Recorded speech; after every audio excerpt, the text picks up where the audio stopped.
The boy arrived at midnight with no name and no parents. Just a bullet wound, 3 days old. The nurse noticed what everyone else missed. The entry angle was professional, military, as she cleaned the infection, creeping toward his heart. Armed men in black suits filled the waiting room. Her hands didn't shake. They never did. Not anymore. Because the woman in scrubs washing blood from a child's chest carried a secret that could end careers or save lives. Tonight, she would have to choose. Sarah Chen had been a pediatric nurse for 6 years at Metro General. That's what her badge said, anyway. She moved through the emergency room with practiced efficiency, her ponytail swinging as she checked vitals, administered medications, and calmed frightened children. The boy was brought in by a patrol officer who looked uncomfortable. Found him at a bus stop, the officer explained. No ID, won't talk. Looks about 8 or 9. Sarah knelt beside the gurney. The child's eyes were dark and hollow. Old eyes. She'd seen eyes like that before, in places most nurses never went. Hi there, she said softly. I'm Sarah. What's your name? Silence. Dr. Marcus Webb arrived, already annoyed at being called in after midnight. What do we have? Male child, approximately 9 years old, malnourished, dehydrated. Sarah pulled back the dirty shirt. And a gunshot wound to the left shoulder. Webb leaned in, then frowned. This is old. 3 days. Maybe 4. Why didn't he come in sooner? Sarah didn't answer. She was counting. 3 days meant infection. The tissue around the wound was inflamed, angry red spreading toward the collarbone. The bullet was still inside. And if you're wondering what happens next, make sure you subscribe. This story gets darker before it gets better. Prep him for surgery, Webb ordered. Standard extraction. Wait. Sarah's voice was quiet but firm. Webb turned, eyebrows raised. Excuse me? The trajectory. Sarah pointed with her penlight. Downward angle, 45 degrees. Clean entry, no exit wound. So whoever shot him knew exactly where to hit. She met Webb's eyes. This wasn't random. This was precise. Webb laughed. You watch too much TV, Chen? It's probably gang-related. You patch him up, call social services, move on. But Sarah had already seen the second thing everyone else missed. A small tattoo on the boy's inner wrist. Black ink. 3 numbers. Code she recognized from another life. The ER doors burst open. 4 men in dark suits. FBI badges. The lead agent's eyes swept the room and landed on the boy. We're taking custody of this patient, he announced. Dr. Webb stepped forward. Absolutely not. This child needs surgery. This child is evidence in a federal investigation. Sarah's pulse quickened. She positioned herself between the gurney and the agents. He's septic. If that infection reaches his bloodstream, he'll die before you get him to wherever you're going. The lead agent's jaw tightened. Step aside, ma'am. She didn't move. The room went silent. Even the machines seemed to hold their breath. Webb grabbed Sarah's arm. Chen, what are you doing? But Sarah was watching the boy. His lips were turning blue. Fever spiking. Septic shock was minutes away, maybe less. She made her choice. Nobody touches this child until he's stable, she said. Her voice had changed. Harder, colder. That's not a request. The lead agent stepped closer. You're interfering with, I'm saving his life. Sarah's eyes never left the agent's face, which is more than you'll be able to do if you move him now. Something passed between them. Recognition? Maybe. Respect. The agent's hand moved to his phone. He stepped away, speaking in low, urgent tones. Dr. Webb stared at Sarah like he'd never seen her before. Who the hell do you think you are? Sarah pulled on sterile gloves. Right now. I'm the only person in this room who knows what we're really dealing with. Outside. More vehicles arrived. Black SUVs. Tactical vans. The hospital was being surrounded, and nobody knew why. Nobody except Sarah Chen. The pediatric nurse with the quiet smile and the secret that was about to shatter everything. The boy's vitals crashed at 12:47 a.m. Alarms screamed. His small body convulsed on the gurney. Sarah moved without thinking. For a line. Epinephrine. Her hands flew across his chest, starting compressions. Get me a crash cart. Now Dr. Webb hesitated. The FBI agents blocked the doorway. Move or he dies. Sarah's voice cut through the chaos like a blade. They moved. She worked in a rhythm only trauma surgeons knew. 30 compressions, 2 breaths. Her fingers found the femoral artery, checking for a pulse that wasn't there. She'd done this 100 times before, but never as Nurse Sarah Chen. Charging to 200, she called out.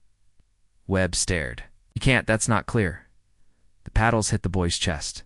The monitor flatlined, then spiked. A heartbeat. Weak but present.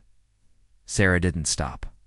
She was already threading a central line into his subclavian vein with hands that didn't shake. The kind of precision that took years of practice. The kind they didn't teach in nursing school. Where did you learn that? Webb whispered.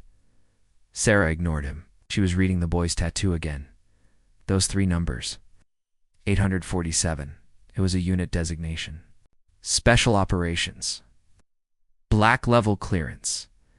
This child had been in a government facility, and someone had tried to silence him. The lead FBI agent pushed back into the room. We need to move him now. He's not stable. We have orders. I don't care about your orders. Sarah's eyes were ice. This boy stays here until I say otherwise. The agent's hand went to his sidearm. Just a reflex, but Sarah saw it. So did Dr. Webb. His face went pale. Everyone calm down. This is a hospital, call security, the agent said into his radio. We're evacuating the package. Sarah stepped between them and the gurney again. Her voice dropped to almost a whisper. Do you know what Unit 847 is? The agent froze. I thought so, Sarah continued. Which means you know this child is more than evidence. He's a witness. Whoever put that bullet in him has resources you can't imagine. How do you the wound trajectory? Downward 45 degrees. That's a suppressed pistol shot from a standing position while the victim is kneeling. Execution style. Professional. She pointed to the inflammation. But they left him alive. Why? The room went dead quiet. 'Cause he has information, Sarah finished. Information worth more than his life. And if you move him before he's stable, you'll never get it. The agent's jaw worked. Who are you? Before Sarah could answer, the hospital lights flickered. Once, twice, then the emergency lighting kicked in. Bathing everything in red, the power had been cut. Dr. Webb grabbed the wall phone. Dead. What's happening? Through the ER windows, Sarah saw them. Figures in tactical gear spreading across the parking lot. It's not FBI, not police. Something else. The boy's eyes opened. Just for a moment, he grabbed Sarah's wrist with surprising strength and whispered 2 words that changed everything. Operator 7. Sarah's blood went cold. Only 6 people in the world knew that designation. And 5 of them were supposed to be dead. She turned to the FBI agent. How many exits does this hospital have? Would answer me. 4 main exits, 2 service entrances, rooftop helipad. They're all compromised. Sarah moved to the window. She counted at least 20 hostiles. Military precision. Coordinated. This isn't an extraction. It's a hit. Webb's voice cracked. A hit. On a hospital. On him. Sarah looked at the boy.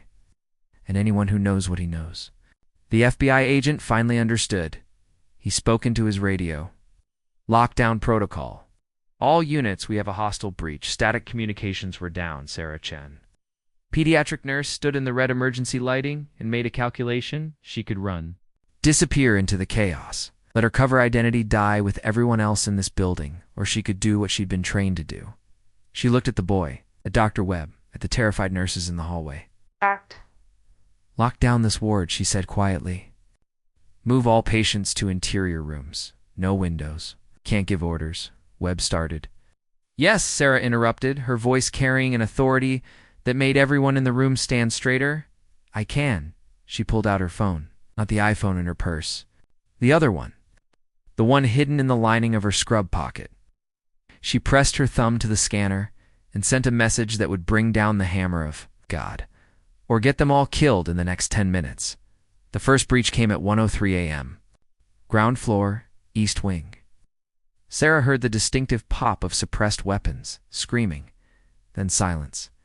They were clearing rooms. Dr. Webb grabbed her arm. We need to evacuate. There's nowhere to go. Sarah was already moving, pulling the boy's gurney toward the supply closet. They've sealed the perimeter. Anyone who runs gets cut down. And what do we do? Sarah didn't answer. She was opening cabinets, pulling supplies, scalpels, hemostats, surgical clamps. Not for surgery. The FBI agent watched her, recognition dawning in his eyes. You're not a nurse? I'm both. Sarah shoved a crash cart against the door. Help me barricade this room. We should surrender. Negotiate. They're not here to negotiate. She met his eyes. How many rounds in your service weapon? 15. Not enough. Sarah pulled open a ceiling tile and reached inside. Her hand emerged with a Sig Sauer P2-6. Custom suppressor. Practical light. But this will help. Dr. Webb's eyes went wide. You brought a gun into my hospital? 6 years ago, Sarah said calmly, checking the magazine. Standard protocol for deep cover operatives. You never noticed because you never looked. The agent's hand went to his own weapon. Deep cover for who? Does it matter right now? Sarah moved to the door, pressing her ear against it. Footsteps. Heavy boots. Multiple targets. They're 2 hallways away. Maybe 90 seconds. She turned to face them. In the red emergency lighting, she looked different, harder. The nervous pediatric nurse was gone. In her place stood someone who'd walked through fire before. Listen carefully, she said. I can get us out of this. But you need to follow my orders exactly. No questions. No hesitation. Understood? The FBI agent nodded slowly. Dr. Webb just stared. Good.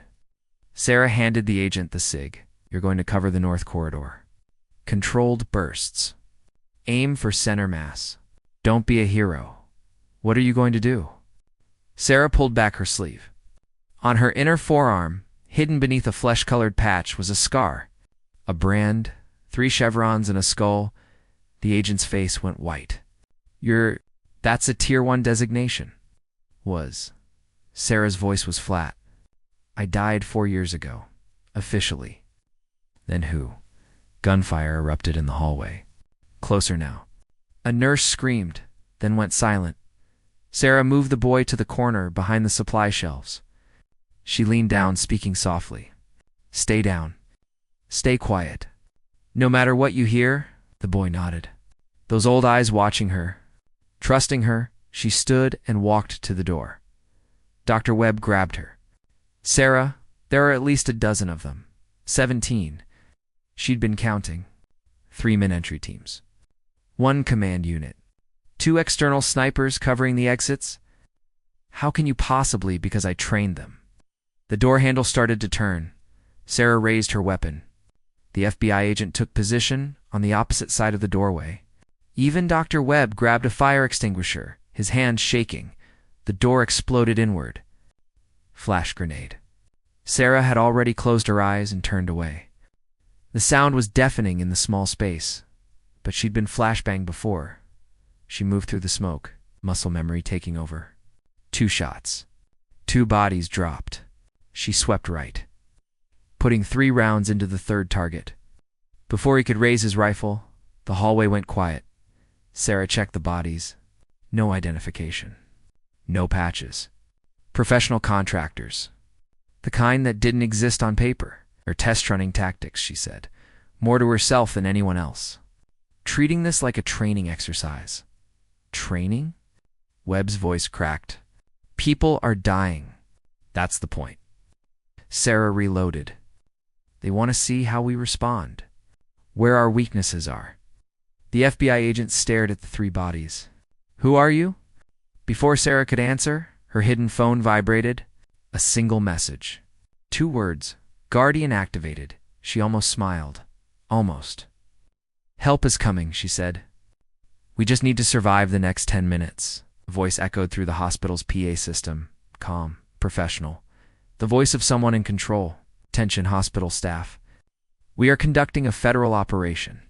Remain in your rooms. Do not attempt to leave the building. This will be over shortly. Sarah recognized that voice. She'd heard it before, In briefing rooms and hot zones, Colonel Marcus Vance.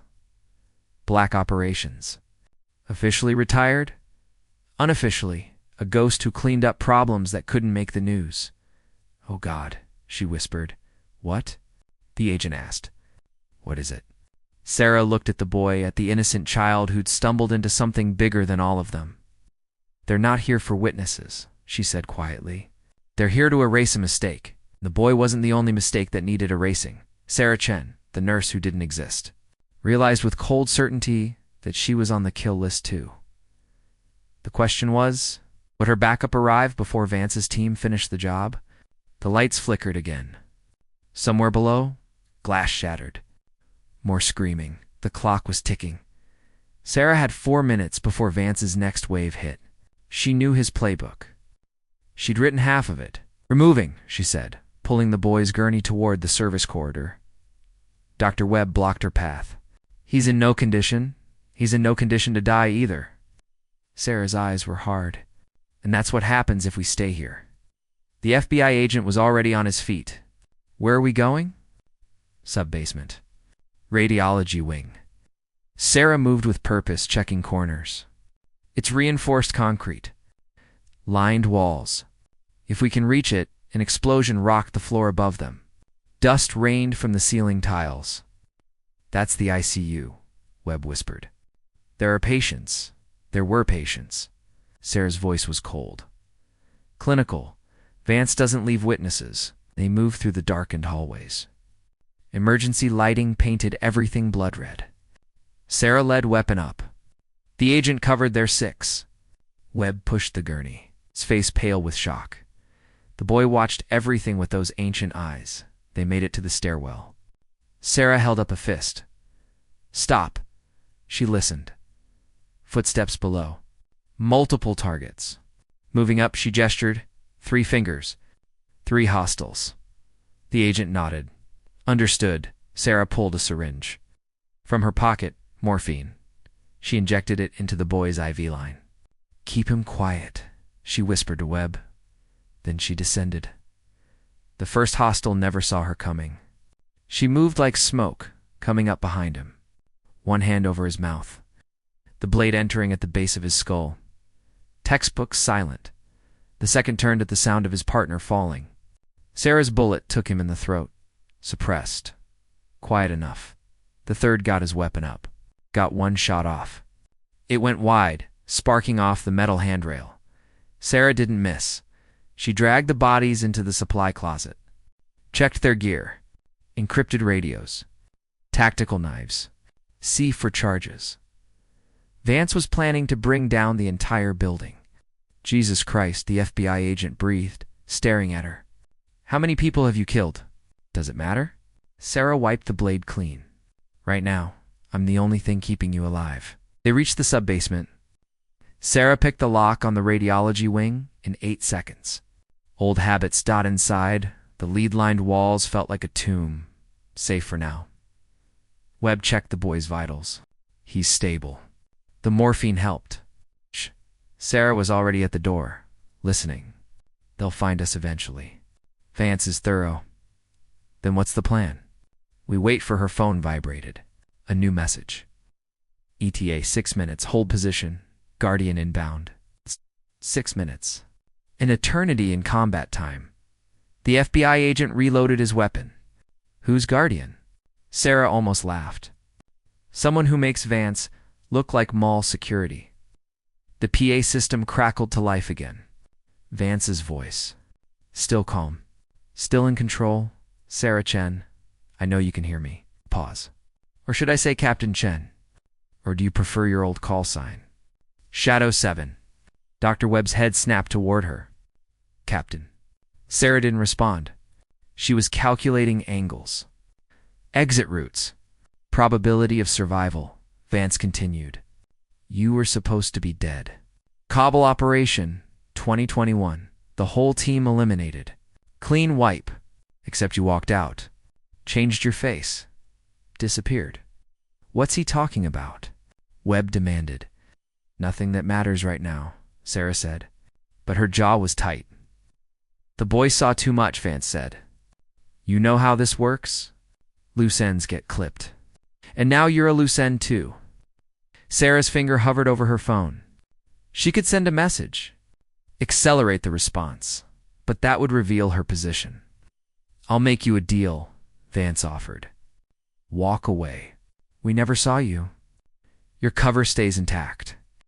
You keep being Nurse Chen. We only want the boy. The agent looked at her. You're not considering? No. Sarah's voice was ice. I'm not. She looked at the boy. At this child who'd been used and discarded by the same system that had trained her, that had broken her, that had tried to bury her. I died once for my country, she said quietly. I'm not doing it again for a cover-up. Vance's voice sharpened. Then you'll die for nothing. I have 40 operators in this building. You have 1 FBI agent and a doctor. Do the math. Sarah checked her watch. For minutes, the door at the end of the hallway exploded. Breaching charges? They'd found the sub-basement. Get behind the X-ray machine, Sarah ordered. Now, Webb and the agent moved. Sarah positioned herself at the doorway, using the line-lined wall as cover. She counted boots. 8, maybe 10. They were taking this seriously now. The first team rounded the corner in tactical formation. Sarah dropped 3 before they could react. The others fell back, suppressing fire, chewing through the drywall. She reloaded. Calm, mechanical. The FBI agent fired twice, providing cover. How many rounds you have left? Sarah asked. 6. Make them count. The second assault came from both directions. Coordinated. Professional Sarah moved like water, fluid and precise. Each shot deliberate. Each movement economical. The muscle memory of 1,000 firefights guiding her hands. But she was one person, and they just kept coming. A round grazed her shoulder. She barely felt it. Adrenaline was a hell of a drug. 2 minutes, the radio on one of the dead hostiles crackled. All teams shift to extreme prejudice protocol. The Guardian response has been detected. Kill everyone. Burn the evidence. Sarah's blood went cold.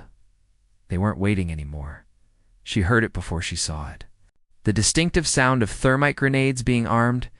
They were going to turn this entire wing into an inferno. We need to move, she shouted, but there was nowhere left to go. The grenades came through. The doorway. 2, 3, 4 of them. Sarah had exactly 5 seconds. She grabbed the boy's gurney, shoved Webb toward the service elevator. Go, now. What about you, go? The thermite ignited. White-hot flame consumed the hallway, temperature spiking to 3,000 degrees. Sarah felt the heat on her back as she ran. The elevator doors started to close. Sarah dove through them, pulling the gurney. The agent grabbed her arm, hauling them both inside. The doors sealed. The elevator descended. Behind them, the radiology wing turned into hell. Sarah lay on the floor, breathing hard. The boy was crying softly. Webb was praying. The FBI agent just stared at her. What are you? Sarah closed her eyes. I'm what they made me. The elevator reached the parking garage. The doors opened, and on the other side stood Colonel Marcus Vance himself, weapon raised, smiling. Into the line. Shadow 7, he said. Sarah didn't move. Couldn't move. She was out of ammunition. Out of options, out of time. Then she heard it. The sound that changed everything. Helicopter rotors. Descending fast, Vance's smile faltered, and in that moment, Sarah knew. Guardian had arrived. The Black Hawk touched down in the parking garage with military precision. Dust swirled. The rotor wash sent debris flying. Vance's men scattered, seeking cover. The side door opened. 12 operators emerged. Full tactical gear. Night vision. Weapons that didn't exist in any official armory. And leading them was a woman, who made Vance look like a child playing soldier. She was 50, maybe. Gray hair pulled back tight, scars on her face that told stories of battles won at terrible cost. She wore no rank insignia. Didn't need to General Rebecca Santos, the ghost of Kandahar. The architect of operations so classified they didn't have names. officially. She'd retired 3 years ago. Officially, she didn't exist. She walked across the parking garage like she owned it. Her team fanned out, weapons trained on Vance's operators. "Stand down, Colonel," Santos said. Her voice was quiet, deadly. Vance's weapon didn't waver. "This is a sanctioned operation, General. You have no authority. I have presidential authority." Santos held up a phone. On the screen, a direct authorization code. The kind that could end careers or lives. "As of 18 minutes ago, your operation is terminated. Your team is in federal custody." Vance's jaw clenched. "The boy is a security risk. The boy is 9 years old." Santos's eyes were ice. "And you put a bullet in him to cover your own incompetence." "I was following protocol. You were covering up a leak." Santos moved closer. "Unit 847 was compromised 6 months ago. Instead of reporting it, you tried to eliminate everyone involved, including children." Sarah watched from the elevator, still on the floor. The boy clung to her arm. Vance's finger tightened on the trigger. "I had my orders. Your orders were to investigate, not to massacre." Santos gestured, and 2 of her operators moved forward. "You're done, Marcus." For a moment, everything balanced on a knife's edge. Vance could open fire, take them all down in a blaze of misguided glory. Then his weapon lowered. Just slightly. It was enough. Santos' team moved like lightning. Vance was disarmed, zip-tied, on his knees in 3 seconds. His operators didn't resist. They knew when they were beaten. The garage fell silent, except for the helicopter's idling rotors. Santos turned her attention to the elevator. To Sarah, their eyes met. Recognition. Understanding. The wordless communication of soldiers who'd walked through the same. Fire Santos approached slowly, respectfully. She knelt beside the gurney, examining the boy with the practiced eye of someone who'd seen too many casualties. "He'll live," she said softly. "Thanks to you." Sarah finally found her voice. "General Captain." Santos smiled slightly. "Or is it Nurse Chen now?" "I don't know anymore." Santos stood, offering her hand. Sarah took it, letting herself be pulled to her feet. Her shoulder was bleeding. She'd been running on adrenaline for so long she'd forgotten. A medic moved forward, but Sarah waved him off. "The boy first." Santos nodded. "Get him to the helicopter." Full trauma team standing by. As they loaded the gurney, the boy's eyes found Sarah. He mouthed 2 words. "Thank you, Sarah." Just nodded. Words felt inadequate. Dr. Webb emerged from the elevator looking shell-shocked. The FBI agent beside him was pale but standing. Santos assessed them both. "You 2 did well. Stayed alive. Kept the package secure." "Package." Webb's voice cracked. "That's a child. That's a witness," Santos corrected. 2 crimes that would bring down half the intelligence community. She looked at Webb, which is why you're going to forget everything you saw tonight. Or we'll have a very different conversation. Santos' voice left no room for argument. "Your choice." Webb nodded numbly. Santos turned to Sarah. "Walk with me." They moved away from the others, toward the edge of the parking structure. The city lights spread out below them, peaceful, unaware of the battle that had just been fought. "I thought you were dead," Santos said quietly. "Kabul. The embassy siege. When the report came in, I should have been." Sarah touched her side, where the scar tissue still ached. 47 bullet wounds. 3 weeks in a black site hospital. They told me I'd never walk again, but you did. I had to. Sarah looked at her hands. Steady, always steady. I had to disappear. Start over, as a nurse, as someone normal. Sarah's voice was bitter. Someone who saved lives instead of taking them. Santos was quiet for a moment. Did it work? Sarah thought about the last 6 years. The children she'd helped. The families she'd comforted. The ordinary, beautiful moments of mercy and healing. Then she thought about tonight. The bodies in the hallway. The cold precision with which she'd killed. No, she admitted. You can't outrun what you are. Santos nodded. I know. She pulled out a tablet showing Sarah a dossier. Unit 847 was running black ops in Eastern Europe. Human trafficking networks? Child soldiers. The worst of the worst. Sarah's stomach turned. And Vance was using the operation to traffic intelligence to foreign buyers. Made millions. When the boy saw too much, Vance tried to clean house. How many others? 17 children, all eliminated. The boy was the only survivor. Santos closed the tablet, thanks to dumb luck and a patrol cop who didn't follow procedure. Sarah looked back at the helicopter, where the boy was being treated. What happens to him now? Witness protection. New identity. Foster family. Santos paused. He'll never be normal. What he's seen? What he's been through. He'll survive. Sarah knew that with certainty. They always do. Santos studied her. I need to know if you're coming back. Sarah blinked. What? The program needs you. I need you. Santa's voice was urgent. Shadow 7 was the best operator I ever commanded. You saved more lives than I can count. Stopped atrocities that would have made international news. I left that life never left you. Santos gestured at the carnage behind them. Tonight proved it.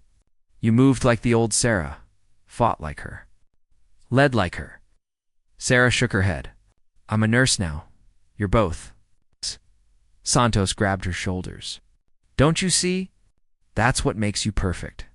You understand mercy and violence, healing and harm. You can walk in both worlds. Sarah wanted to refuse, wanted to go back to her quiet life of IVs and bedside manner, but Santos was right. Tonight had felt right, natural. I need time, Sarah said finally. Take it. Santos released her. But when you're ready, call me. There are more children out there, more monsters, and not enough people willing to do what's necessary. Before Sarah could respond, one of Santos' operators approached, saluted. General, incoming. Santos frowned. Incoming what? The operator pointed to the sky. Another? Helicopter, larger. Presidential seal on the side. It landed. Beside the Black Hawk, the door opened, and out stepped a figure that made everyone in the parking garage stand straighter. Sarah's heart stopped because she recognized the man walking toward them, and she understood in that moment that her story was about to get much more complicated. Admiral James Lockwood, chairman of the Joint Chiefs of Staff, crossed the parking garage with the bearing of a man who'd commanded nations.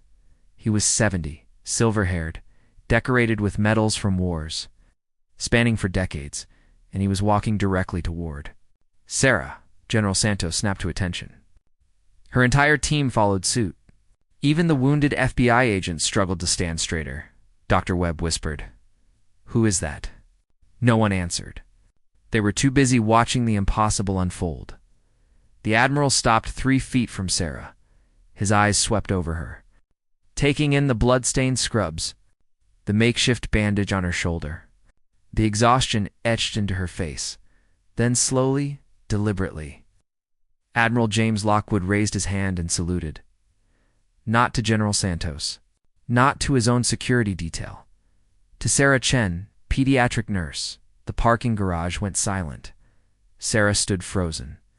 She hadn't been saluted in 4 years. Hadn't expected to ever be saluted again. Her body moved on instinct. Hand to forehead. Perfect military precision. The muscle memory of 1,000 formations. At ease, Colonel, the Admiral said quietly.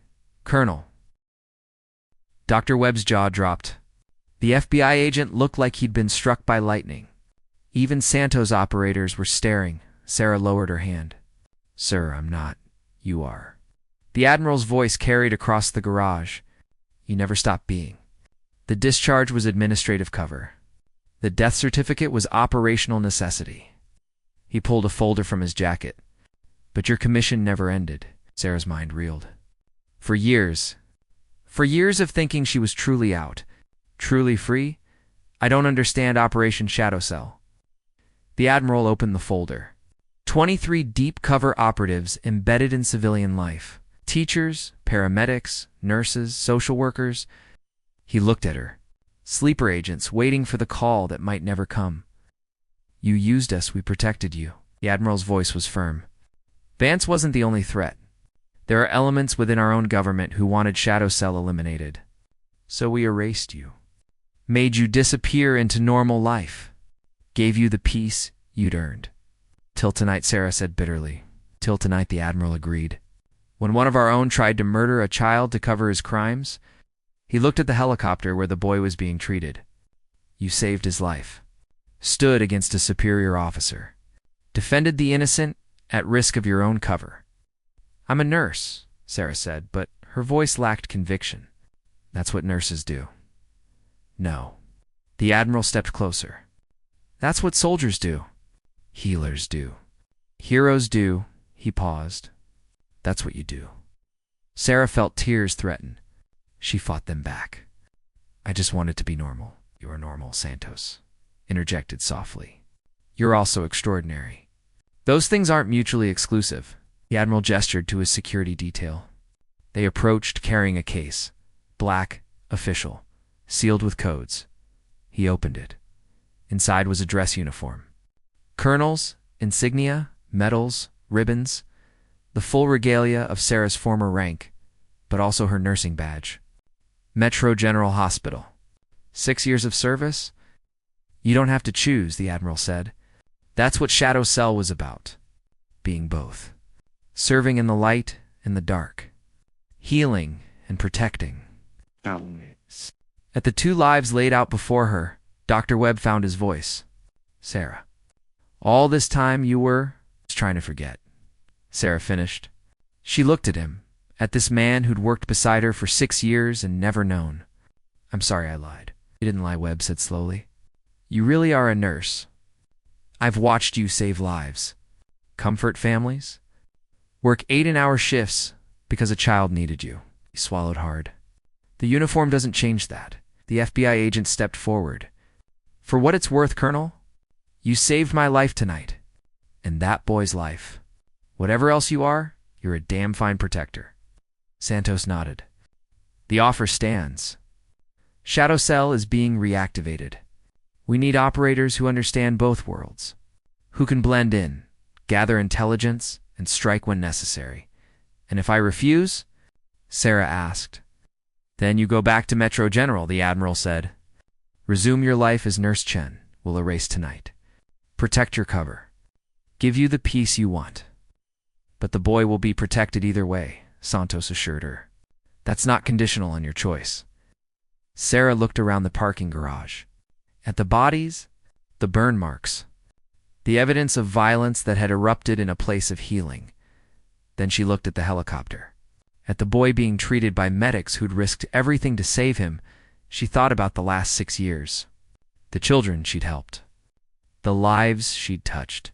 And she thought about tonight. How natural it had felt to lead. To fight. To protect. She'd been running from herself for 4 years. Trying to bury Shadow 7 under the identity of Nurse Chen. But maybe she didn't have to bury anything. Maybe she could be both. Sarah reached into the case. Her hand hovered over the uniform. Then moved to the nursing badge. She picked it up. Turned it over. 6 years of service. 6 years of being someone who mattered in a different way. She pinned it to her scrubs. Then she reached for the colonel's insignia and pinned that beside it. The Admiral smiled. Welcome back, Colonel Chen. Or Sarah, she corrected.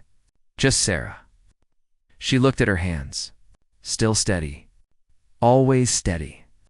I'm not Shadow 7 anymore. And I'm not just Nurse Chen either. Then who are you? Santos asked. Sarah thought about that. About the woman who'd walked through fire in Kabul? About the nurse who'd held dying children and whispered comfort? About the soldier who'd never stopped fighting?